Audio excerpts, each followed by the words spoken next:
Hi hello ನಮಸ್ಕಾರ ವೀಕ್ಷಕರೇ, welcome back to ಕೃಷಿ ಪ್ರಪಂಚ ವಿತ್ ಕುಸುಮಾ ಕಿರಣ್. ನಾವಿಲ್ಲಿವತ್ತು ಪಾಲಕ್ ಪನ್ನೀರ್ ಮಾಡೋದು ಹೇಗೆ ಅಂತ ನೋಡೋಣ.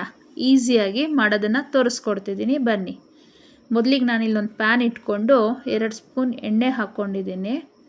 ಎಣ್ಣೆ ಚೆನ್ನಾಗಿ ಕಾಯಬೇಕು. ಎಣ್ಣೆ ಚೆನ್ನಾಗಿ ಕಾದ ನಂತರ ಇದಕ್ಕೆ ನಾವು ಹಸಿಮೆಣ್ಸಿನ್ಕಾಯಿ ಎಲ್ಲ ಹಾಕ್ಕೊಂಡು ಹುರ್ಕೊಳ್ಳೋಣ. ಇದು ನಾನು ಇವತ್ತು ಮಾಡ್ತಿರೋ ಪಾಲಕ್ ಪನ್ನೀರು ಚಪಾತಿಗೆ, ಪೂರಿಗೆ, ಗೀ ರೈಸ್ಗೆಲ್ಲ ತುಂಬ ಚೆನ್ನಾಗಿರುತ್ತೆ. ಇಲ್ಲ ಜೀರಾ ರೈಸ್ಗೂ ನೀವು ಸಹ ಉಪಯೋಗಿಸ್ಬೋದು. ನೋಡಿ, ಎಣ್ಣೆ ಕಾಯ್ತಾ ಇದೆ ಇಲ್ಲಿ. ಅದು ಚೆನ್ನಾಗಿ ಕಾಯಬೇಕು. ಎಣ್ಣೆ ಕಾದಿಲ್ಲ ಅಂದರೆ ಸರಿ ಇರಲ್ಲ. ನೋಡಿ, ಹಸಿಮೆಣ್ಸಿನ್ಕಾಯಿ ಹಾಕ್ಕೊಳ್ತಾ ಇದ್ದೀನಿ. ಮೊದಲಿಗೆ ಹಸಿಮೆಣ್ಸಿನ್ಕಾಯಿ ಹಾಕ್ಕೊಂಡು ಫ್ರೈ ಮಾಡ್ಕೋಬೇಕು.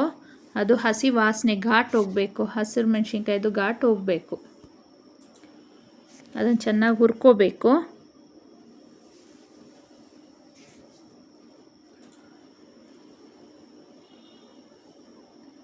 ಇದು ಹುರ್ಕೊಂಡ ನಂತರ ಇದನ್ನು ಒಂದು ಜಾರಕ್ಕೆ ತಕ್ಕೊಂಬಿಡೋಣ.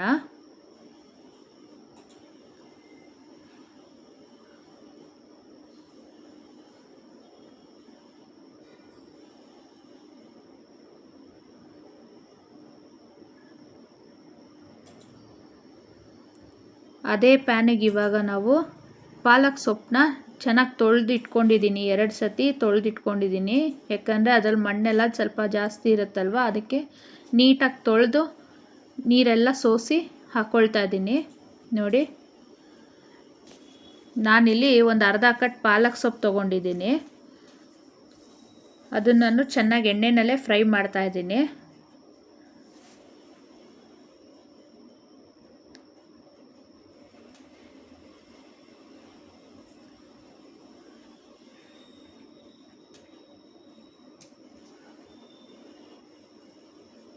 ಪಾಲಕ್ ಸೊಪ್ಪಲ್ಲಿ ತುಂಬ ಐರನ್ ಕಂಟೆಂಟ್ ಎಲ್ಲ ಇರುತ್ತಲ್ವ ವೀಕ್ಷಕರೇ, ಅದರಿಂದ ಪಾಲಕ್ ಪನ್ನೀರ್ ತುಂಬ ಚೆನ್ನಾಗಿರುತ್ತೆ. ನೋಡ್ತಾ ಇರಿ.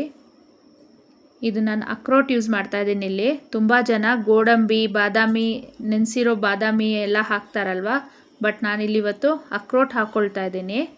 ಒಂದು 4 ಅಕ್ರೋಟ್ ಹಾಕ್ಕೊಳ್ತಾ ಇದ್ದೀನಿ, ತುಂಬ ಅಲ್ಲ.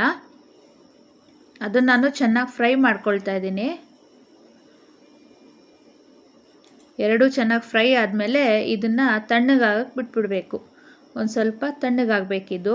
ಆಮೇಲೆ ಮಿಕ್ಸಿ ಮಾಡ್ಕೋಬೇಕು. ನೋಡಿ, ಇವಾಗ ಸ್ಟವ್ ಆಫ್ ಮಾಡಿ ತಣ್ಣಗಾಗಕ್ಕೆ ಬಿಡೋಣ. ಇದು ತಣ್ಣಗಾದ್ಮೇಲೆ ಒಂದು ಮಿಕ್ಸಿ ಜಾರ್ಗೆ ಹಾಕ್ಕೊಂಡು ನಾನು ಮೊದಲೇ ಮಾಡಿಟ್ಕೊಂಡಿರೋಂಥ ಶುಂಠಿ ಬೆಳ್ಳುಳ್ಳಿ ಪೇಸ್ಟು, ಹಾಗೆ ಒಂದು ಅರ್ಧ ಚಮಚ ಗಸಗಸೆ ಹಾಕ್ಕೊಂಡಿದ್ದೀನಿ. ಇದನ್ನು ನುಣ್ಣಗೆ ರುಬ್ಕೊಂಡು ಬರ್ತೀನಿ.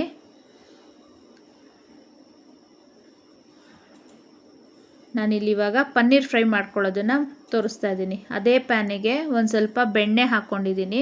ಹಾಗೆ 2 ಸ್ಪೂನು ಎಣ್ಣೆ ಹಾಕ್ಕೊಳ್ತಾ ಇದ್ದೀನಿ. ಯಾಕಂದರೆ ಬೆಣ್ಣೆ ಒಂದೇ ಹಾಕ್ಕೊಂಡ್ರೆ ಕಪ್ಪಗಾಗ್ಬಿಡುತ್ತೆ. ಆದ್ದರಿಂದ ಅದಕ್ಕೆ ನೀವು 1 ಸ್ಪೂನ್ ಇಲ್ಲ 2 ಸ್ಪೂನ್ ಎಣ್ಣೆ ಹಾಕ್ಕೊಳ್ಳೇಬೇಕು. ನೋಡಿ, ಇದಕ್ಕೆ ಇವಾಗ ಪನ್ನೀರ್ ತೊಗೊಂಡಿದ್ದೀನಿ. ನಾನು 200 ಗ್ರಾಮ್ಸ್ ಪನ್ನೀರ್ ತೊಗೊಂಡಿದ್ದೀನಿ.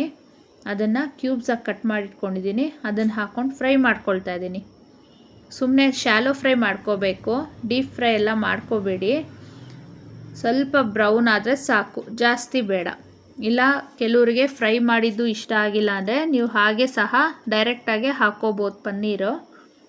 ನಾನಿಲ್ಲಿ ಸ್ವಲ್ಪ ಫ್ರೈ ಮಾಡ್ಕೊಳ್ತಾ ಇದ್ದೀನಿ. ಮಕ್ಕಳಿಗೆಲ್ಲ ತುಂಬ ಇಷ್ಟ ಆಗುತ್ತೆ. ಯಾಕಂದರೆ ಪನ್ನೀರ್ ಅಂದರೆ ಯಾರಿಗೆ ತಾನೇ ಇಷ್ಟ ಇಲ್ಲ ಹೇಳಿ. ದೊಡ್ಡವರಿಂದ ಚಿಕ್ಕವರವರೆಗೂ ಎಲ್ಲರಿಗೂ ಇಷ್ಟ ಆಗುತ್ತಲ್ವಾ. ಆದ್ದರಿಂದ ಪಾಲಕ್ ಪನ್ನೀರ್ ಇಲ್ಲ ಪನ್ನೀರ್ ಗ್ರೇವಿ ಏನಾದ್ರು ಮಾಡಿಕೊಟ್ಟಾಗ ಮಕ್ಕಳಿಗೆ ತುಂಬ ಖುಷಿ ಆಗುತ್ತೆ. ನೋಡಿ, ಇದು ಸ್ವಲ್ಪ ಇವಾಗ ಆಗಿದೆ, ಫ್ರೈ ಆಗಿದೆ.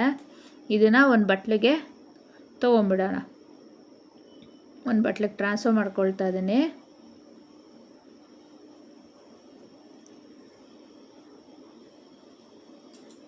ತುಂಬ ಫ್ರೈ ಮಾಡ್ಕೋಬೇಡಿ. ತುಂಬ ಫ್ರೈ ಮಾಡಿಕೊಂಡ್ರೆ ಪನ್ನೀರ್ ಆಮೇಲೆ ರಬ್ಬರಿ ಥರ ಆಗೋಗುತ್ತೆ. ಆದ್ದರಿಂದ ಸುಮ್ಮನೆ ಸ್ವಲ್ಪ ಕಲರ್ ಚೇಂಜ್ ಆಗೋ ಥರ ಫ್ರೈ ಮಾಡಿಕೊಂಡು ತೆಗೆದುಕೊಂಬಿಡಿ.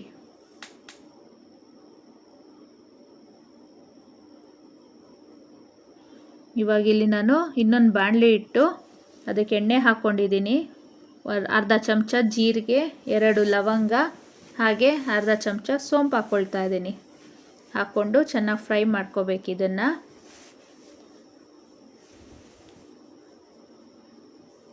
ಆ ಜೀರಿಗೆ ಘಮ, ಸೋಂಪು ಘಮ ಎಲ್ಲ ಚೆನ್ನಾಗಿ ಬರಬೇಕು. ಎಣ್ಣೆಲಿ ಅದು ಫ್ರೈ ಆದಷ್ಟು ಚೆನ್ನಾಗಿ ಘಮ ಬರುತ್ತೆ. ಇದಕ್ಕೆ ಇವಾಗ ಸಣ್ಣಗೆ ಹೆಚ್ಚಿರೋ ಅಂಥ ಈರುಳ್ಳಿ ಹಾಕ್ಕೊಳ್ತಾ ಇದ್ದೀನಿ. ನಾನು ಈರುಳ್ಳಿ ಏನೂ ರುಬ್ಬಕ್ಕೆ ಹಾಕ್ಕೊಂಡಿಲ್ಲ.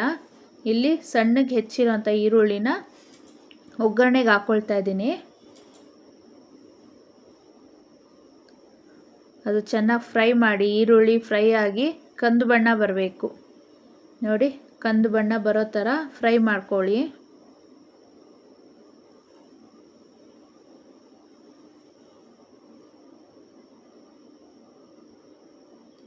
ಇದು ಚೆನ್ನಾಗಿ ಫ್ರೈ ಆದಮೇಲೆ ಇದಕ್ಕಿವಾಗ ನಾವು ರುಬ್ಬಿಟ್ಕೊಂಡಿರೋ ಅಂಥ ಪಾಲಕ್ ಪೇಸ್ಟ್ ಏನಿದೆ ಅದನ್ನು ಹಾಕ್ಕೊಳ್ಳೋಣ.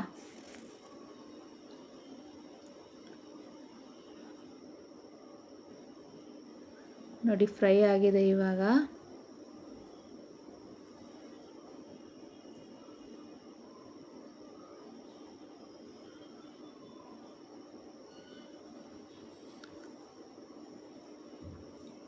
ಇವಾಗ ನೋಡಿ, ಪಾಲಕ್ ನಾನೇನು ರುಬ್ಬಿಟ್ಕೊಂಡಿದ್ದೀನಲ್ವ, ಪಾಲಕ್ ಸೊಪ್ಪು, ಹಸಿರುಮೆಣ್ಸಿನ್ಕಾಯಿ, ಶುಂಠಿ ಬೆಳ್ಳುಳ್ಳಿ ಪೇಸ್ಟು, ಗಸಗಸೆ, ಅಕ್ರೋಟು ಎಲ್ಲ.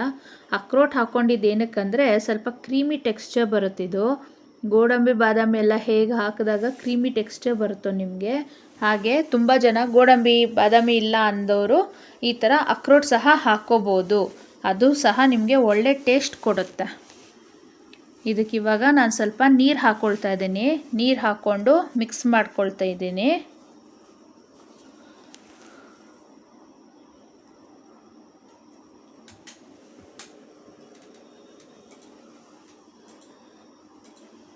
ನೀರು ಹಾಕ್ಕೊಂಡು ಚೆನ್ನಾಗಿ ಮಿಕ್ಸ್ ಮಾಡಿಕೊಂಡು ಇದನ್ನು ಇವಾಗ ಕುದಿಯಕ್ಕೆ ಬಿಡೋಣ. ಸ್ವಲ್ಪ ಕುದಿಬೇಕಿದು.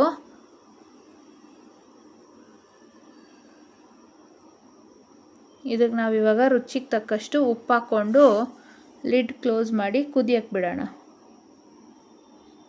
ನಾನಿಲ್ಲಿ ಪುಡಿ ಉಪ್ಪು ಬಳಸ್ತಾ ಇದ್ದೀನಿ. ನೀವು ಬೇಕಾದರೆ ಕಲ್ಲುಪ್ಪು ಸಹ ಬಳಸ್ಕೋಬೋದು. ನೋಡಿ, ಮಿಕ್ಸ್ ಮಾಡಿಕೊಂಡು ಇವಾಗ ಇದನ್ನು ಲಿಡ್ ಕ್ಲೋಸ್ ಮಾಡಿ ಬೇಯಕ್ಕೆ ಬಿಡೋಣ.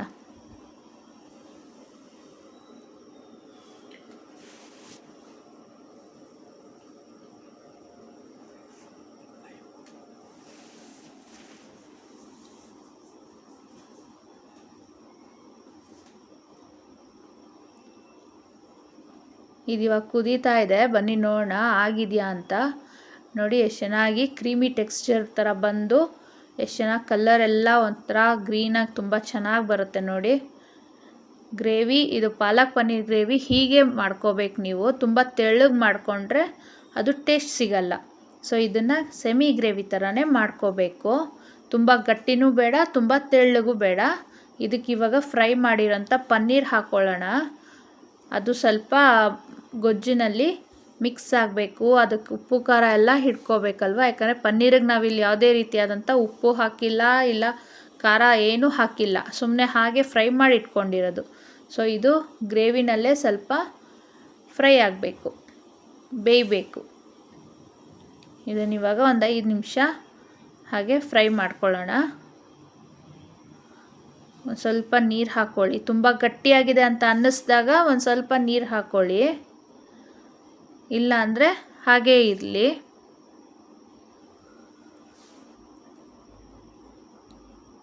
ನಮ್ಮ ಮನೇಲಂತೂ ಪಾಲಕ್ ಪನ್ನೀರ್ ಮಾಡಿದಾಗ ಮಕ್ಕಳಿಗಾಗಲಿ ನಮ್ಮ ಮನೆಯವ್ರಿಗಾಗಲಿ ತುಂಬ ಇಷ್ಟ ಆಗುತ್ತೆ. ನಿಮ್ಮ ಮನೇಲೂ ಮಾಡ್ಕೊಳ್ಳಿ. ತುಂಬ ಈಸಿ ಮೆಥಡಲ್ಲಿ ತೋರಿಸ್ತಾ ಇದ್ದೀನಿ ನಾನು.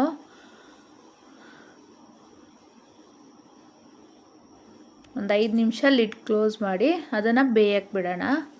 ಇವಾಗ ಇದು ಆಗ್ತಾ ಇದೆ, ಇದು ಕುದೀತಾ ಇದೆ ಅಲ್ವಾ. ಇದಕ್ಕಿವಾಗ ಕೊನೆಯದಾಗಿ ಒಂದು ಸ್ವಲ್ಪ ಗರಂ ಮಸಾಲ ಹಾಕ್ಕೊಳ್ತಾ ಇದ್ದೀನಿ ನಾನು. ಗರಂ ಮಸಾಲ ಯಾವತ್ತೂ ಕೊನೆಯಲ್ಲಿ ಹಾಕ್ಕೋಬೇಕು. ಒಂದು 1/4 ಚಮಚ ಗರಂ ಮಸಾಲ ಹಾಕ್ಕೊಂಡು ಚೆನ್ನಾಗಿ ಮಿಕ್ಸ್ ಮಾಡಿಕೊಂಡ್ರೆ ಪಾಲಕ್ ಪನ್ನೀರ್ ರೆಡಿಯಾಗಿರುತ್ತೆ.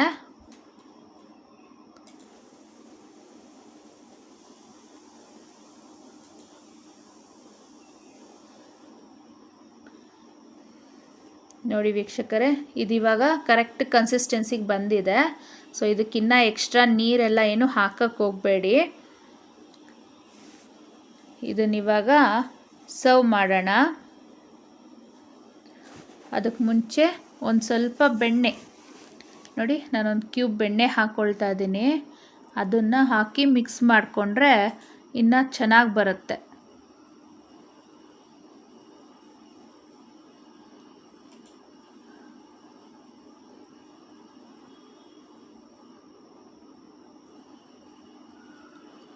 ಪಾಲಕ್ ಸೊಪ್ಪಿನ ಪಲ್ಯ ಎಲ್ಲ ಮಾಡಿದಾಗ ಮಕ್ಕಳು ತಿನ್ನಲ್ಲ ಅಲ್ವಾ, ಈ ಥರ ಮಾಡಿಕೊಡಿ. ಎಲ್ಲ ಮಕ್ಕಳು ಇಷ್ಟಪಡ್ತಾರೆ, ಆರಾಮಾಗಿ ತಿಂತಾರೆ. ಇದಾಗಿದೆ. ಇವಾಗ ನಾನಿಲ್ಲೊಂದು ಬೌಲಿಗೆ ತಗೊಳ್ತಾ ಇದ್ದೀನಿ. ನೋಡಿ ಕಲರ್ ಆಗಿರ್ಬೋದು, ಟೆಕ್ಸ್ಚರ್ ಆಗಿರ್ಬೋದು, ಕನ್ಸಿಸ್ಟೆನ್ಸಿ ಎಲ್ಲ ಎಷ್ಟು ಚೆನ್ನಾಗಿದೆ ನೋಡಿ. ನಾನಿವತ್ತು ಮಾಡಿದಂಥ ಈ ಪಾಲಕ್ ಪನ್ನೀರ್ ನಿಮ್ಗೆ ಇಷ್ಟ ಆಗಿದ್ದರೆ ನಿಮ್ಮನೇಲೂ ಮಾಡ್ಕೊಳ್ಳಿ. ಹಾಗೆ ನಮ್ಮ ಚಾನಲ್ನ ಲೈಕ್ ಮಾಡಿ, ಶೇರ್ ಮಾಡಿ, ಸಬ್ಸ್ಕ್ರೈಬ್ ಮಾಡಿ. Thank you.